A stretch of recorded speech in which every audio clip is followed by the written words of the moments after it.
Olha, Lúcio e Lívia, é muito interessante, assim, que algumas das pessoas com quem eu conversei um dia antes do início dessa invasão, vocês viram ali naquele trechinho, elas sequer acreditavam que fosse haver uma invasão. No meio diplomático, muitas pessoas não acreditavam, né? Na época, eu me lembro, dias antes eu estava em Moscou, cobrindo o ex-presidente Jair Bolsonaro, na visita que ele fazia a Moscou, com o presidente Putin, e ali setores do governo brasileiro me disseram o seguinte: não vai ter invasão, eu conversei com o ministro, não vai acontecer nada disso, e aconteceu o que aconteceu. Hoje, eu vejo poucas perspectivas de se ter um acordo de paz, porque as diferenças estruturais ainda são muito grandes. A questão territorial ainda é uma questão definidora, é a questão definidora, e não há consenso ali entre ucranianos e russos. Rússia quer um pedaço que a Ucrânia controla, a Ucrânia disse que não dá, porque muitos morreram aqui lutando para aquele pedaço no leste do país. Tem a questão das garantias de segurança,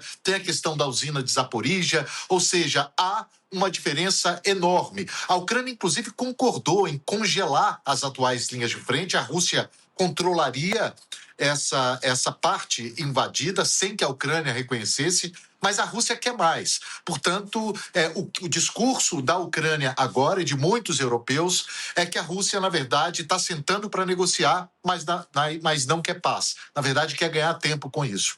E por isso eu acho que a perspectiva de paz hoje, de um acordo, a gente ainda está longe disso. Agora, Sérgio, a gente sabe que os americanos, e aqui eu vou dar nome aos bois, o presidente Donald Trump se diz muito envolvido nessas negociações, nessa costura de acordos de paz.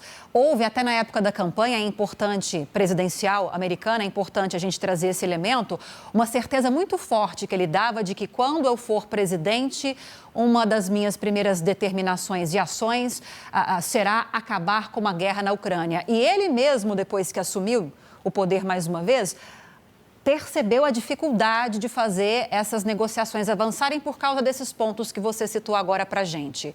Queria que você falasse um pouco também, além de repórter, correspondente, como analista também de assuntos internacionais, sobretudo guerra na Ucrânia agora, qual que é o tamanho da importância americana diante desses elementos que nós trouxemos nessas negociações?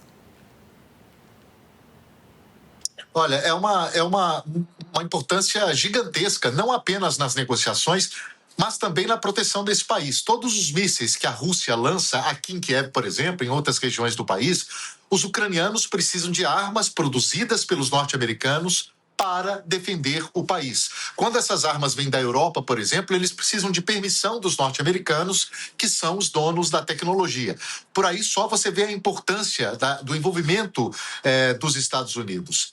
E, obviamente, desde que Donald Trump assume a Casa Branca, ele vem pressionando muito a Ucrânia, pelo menos publicamente, menos a Rússia e mais a Ucrânia. O próprio presidente Volodymyr Zelensky disse isso, os europeus sinalizaram muito isso em vários momentos, e hoje, inclusive, num pronunciamento que fez ao país, o presidente Volodymyr Zelensky convidou, inclusive, o presidente Trump para que viesse até a Ucrânia para sinalizar para o mundo de que lado ele está.